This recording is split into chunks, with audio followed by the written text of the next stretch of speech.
नमस्कार दोस्तों, आप सबका बहुत बहुत स्वागत है आपके इंडियन रेलवे के यूट्यूब चैनल रेल ज्ञान पर। मैं प्रखर सिंह आज आप सबके लिए इंडियन रेलवे से रिलेटेड एक नया वीडियो लाया हूँ। इससे पहले हम आज के टॉपिक पर चर्चा शुरू करें, आप सबको बहुत बहुत बधाई। आपके रेल ज्ञान चैनल के 5000 सब्सक्राइबर्स पूरे हो गए हैं, यानी कि हमारे रेल ज्ञान फैमिली ने अपने 5000 सदस्य पूरे कर लिए हैं।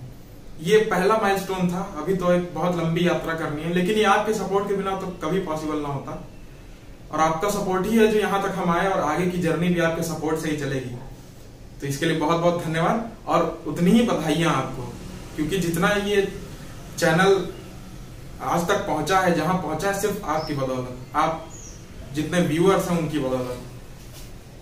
तो चलिए शुरू करते हैं आज के टॉपिक पर। आज हम लोग बात करेंगे सिंगल लाइन बीपीएससी के बारे में, single line block proving axle counter.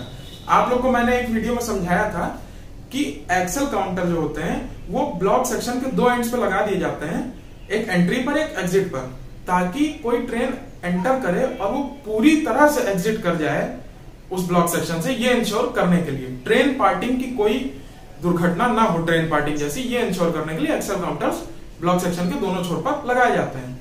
तो एक नई सोच लाई गई, नई नीति अपनाई गई कि ये जो एक्सेल काउंटर्स हैं इन्हीं से क्यों ना ब्लॉक प्रूविंग भी कर ली जाए, ब्लॉक इंस्ट्रूमेंट के काम भी इन्हीं से ले लिया जाए। ऐसे में होगा क्या कि एक तो लास्ट व्हीकल और टेल लाइन देखने का झंझट खत्म, एक्सेल काउंटर से सब इंटरलॉक्ड है। ट्रेन आ जाएगी तो एक्सेल काउंटर खुद ही बताएगा, अगर रह जाएगी तो वो भी बताएगा, तो ये आसानी है। प्लस आपके इंस्ट्रूमेंट्स की कमी, उपकरणों की कमी, ऐसे एक्सेल काउंटर अलग से लगवाना पड़ता था, ऐसे एक्सेल काउंटर लगा, यूएफएसबीआई लगाया गया और ब्लॉक पैनल्स लगा दिए गए ब्लॉक वर्किंग के लिए। तो हम लोग की ये सीरीज जो शुरू हो रही है ब्लॉक प्रूविंग एक्सेल काउंटर की, ये हम लोग सिंगल लाइन बीपीएससी पे बनाएंगे। और सिंगल लाइन बीपीएससी अगर आपको समझ में आ गया तो डबल लाइन भी आपको समझ में आ ही जाएगा। उसका भी मैं जो अंतर है वो आखिरी वीडियो में बता दूंगा। तो ये 3-4 वीडियोस की सीरीज रहेगी। पहली सीरीज में हम लोग बताएंगे कि इसके पार्ट्स क्या क्या होते हैं, अगली सीरीज में बताएंगे, अगले पार्ट में बताएंगे कि इसकी इंडिकेशंस क्या क्या होती हैं, कैसे होती हैं, और तीसरे में हम लोग इसकी वर्किंग बताएंगे, नॉर्मल वर्किंग कैसे होता है, और एबनॉर्मल वर्किंग चौथे पार्ट में। तो आज हम लोग पहले इसके पार्ट्स के बारे में डिस्कस कर लेते हैं। अब क्योंकि ये ब्लॉक इंस्ट्रूमेंट है, ब्लॉक वर्किंग में काम आता है, तो देखिए ब्लॉक टेलीफोन तो रहेगा ही। दोनों एंड के स्टेशन मास्टर्स अपने में बातचीत करने के लिए, वार्तालाप करने के लिए, डिटेल्स कन्वे करने के लिए, डिटेल शेयर करने के लिए, लाइन क्लियर इंक्वायरी के लिए ब्लॉक टेलीफोन का ही यूज करते हैं। इधर आ जाइए तो देखिए दोनों में एक एसएम की लगी हुई है। ये एसएम की नॉर्मल पोजीशन इन होती है। अगर ये लगी हुई है और इन पोजीशन में है तभी आपका ब्लॉक पैनल काम करेगा। अगर ये आउट पोजीशन में है या निकली हुई है तो ऐसे में आप कोई भी काम नहीं कर पाएंगे अपने ब्लॉक पैनल से। सिर्फ एडजेसेंट स्टेशन जो बेल कोड्स भेजेगा वो आपको बस सुनाई देंगे, आप अपने ब्लॉक पैनल पर कोई काम नहीं कर पाएंगे। और एसएम की जब इन पोजीशन में होती है तो यहाँ पर ग्रीन इंडिकेशन, ग्रीन लाइट जलती रहती है, ये बताने के लिए।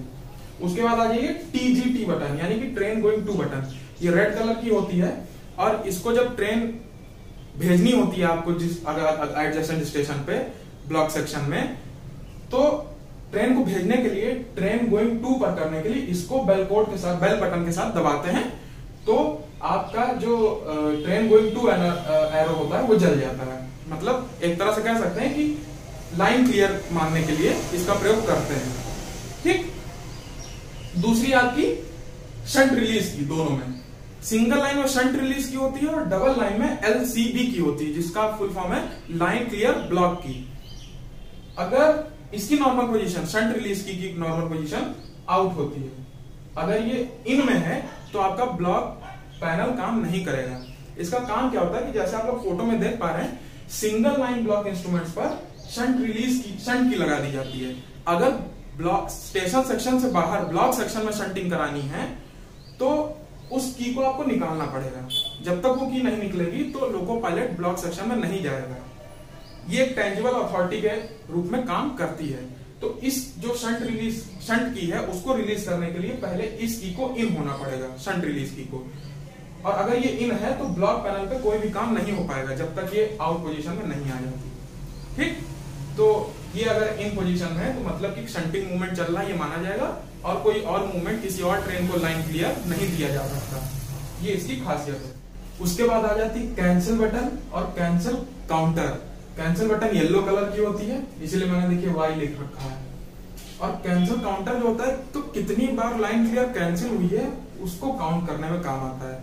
और एक प्रॉपर रिकॉर्ड आपको, अगर कोई आप लाइन क्लियर के बाद आप कैंसिल कर रहे हैं, लाइन क्लियर मिलने के बाद लाइन क्लियर को कोई मूवमेंट किसी कारण से कैंसिल कर रहे हैं, तो आपको प्रॉपर टीएसआर में नोट करना पड़ता है रीजन के साथ कि क्यों किया आपने।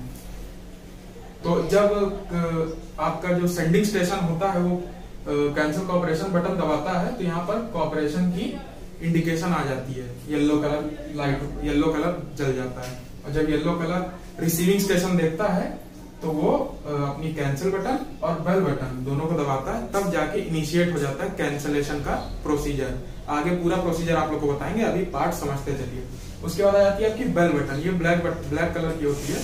जानते हैं बेल बटन क्यों होती है? बेल कोड्स भेजने के लिए, लाइन ट्रेन गोइंग टू पे करने के लिए, और आपका लाइन क्लियर कैंसिलेशन के लिए। आखिरी आपकी बटन है ब्लैक कलर की एक्नॉलेजमेंट बटन, और साथ ही इसके साथ एक छोटी सी इंडिकेशन दी गई है, देख रहे हैं? तो जब भी ट्रेन आपकी ब्लॉक सेक्शन में एंटर करती है, ब्लॉक सेक्शन से एग्जिट करती है, तो दोनों स्टेशंस के ब्लॉक पैनल, जो स्टेशंस इन्वॉल्व है उस मूवमेंट में, उन दोनों स्टेशंस के ब्लॉक पैनल पर ये एक्नॉलेजमेंट इंडिकेशन जल जाती है। एंट्री एग्जिट बजर भी कहते हैं। एंट्री एग्जिट बजर बजने लगता है और एंट्री एग्जिट इंडिकेशन जलने लगती है। और ये एक्नॉलेजमेंट बटन को दबाकर ही आप इस बजर को और इंडिकेशन को बंद कर सकते हैं। आपने बटन दबाई मतलब आपने एक्नॉलेज कर लिया कि ट्रेन ब्लॉक सेक्शन में एंटर करिए या एग्जिट करिए। ये इसलिए होता है। जब तक आप एक्नॉलेज नहीं करेंगे बजर बजता रहेगा, इंडिकेशन जलती रहेगी। तो आज के लिए बस इतना ही। हम लोग ने सारे बटन्स और पार्ट्स के बारे में बात कर ली। अगले वीडियो में हम लोग ये जितनी इंडिकेशंस है इनके बारे में बात करेंगे। उसके बाद हम लोग नॉर्मल वर्किंग में कैसे लाइन क्लियर का आदान प्रदान होता है, कैसे पूरा ट्रेन मूवमेंट होता है उसके बारे में। और लास्ट पार्ट में हम लोग बात करेंगे कि एबनॉर्मल वर्किंग यानी कि कैंसिलेशन कैसे किया जाता है लाइन क्लियर मानने के बाद। आज के लिए बस इतना ही। उम्मीद है आप लोग को समझ में आया होगा। ना समझ में आया होगा तो पूछिएगा जरूर कमेंट सेक्शन में। और अगर वीडियो अच्छा लगा हो तो इसको लाइक करना ना भूलिएगा और शेयर कीजिए इसे अपने और भी रेल फैन दोस्तों के साथ। और रेल ज्ञान चैनल को सब्सक्राइब कर लीजिए और बेल आइकन को दबा दीजिए ताकि जो भी नए वीडियोस आए उनकी अपडेट्स आपको मिलती रहें। Thanks for watching. जय हिंद।